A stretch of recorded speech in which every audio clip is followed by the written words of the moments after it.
Nu de puține ori s-a întâmplat ca în momentul în care am preluat o proprietate la vânzare să rămân puțin șocat de prețul pe care mi l-a dat vânzătorul.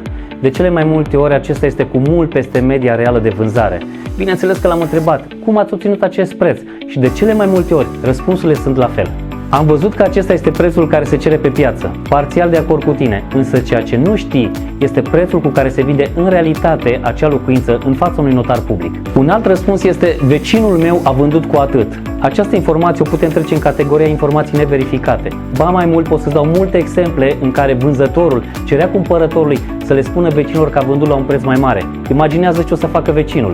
O să-ți ceară și el un preț și mai mare, astfel riscăm să intrăm într-o competiție pe prețuri ireale cu mult peste valoarea reală de vânzare. Sau cer mai mult ca să am de unde lăsa. De acord cu tine să pleci de la un preț negociabil, însă un preț foarte mare îți poate speria potențialul cumpărător și să nu ai parte de nicio vizionare. Există 3 modalități de evaluare pe piața imobiliară. Prima ar fi valoarea de construcție. Cu alte cuvinte, cât te costă pe tine să construiești acel imobil de la zero.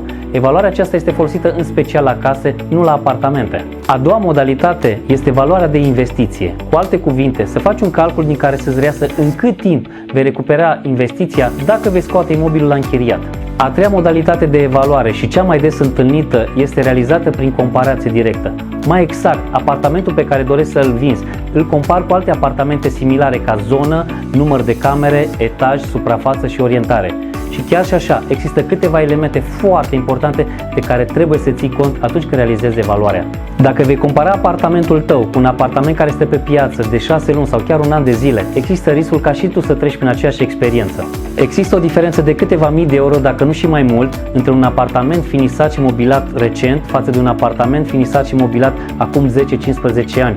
La fel cum există o diferență între un apartament construit în anii 80 și un apartament construit după anul 2000. Exemplele pot continua. Ideea este că atunci când vei face o evaluare prin comparație, trebuie să fii atent la fiecare detaliu în parte, pentru că și cumpărătorul tău va fi foarte atent. În cazul în care ești pe punctul de a vinde o proprietate, îți doresc succes, dar nu uita că poți să beneficiezi de acest serviciu gratuit din partea noastră.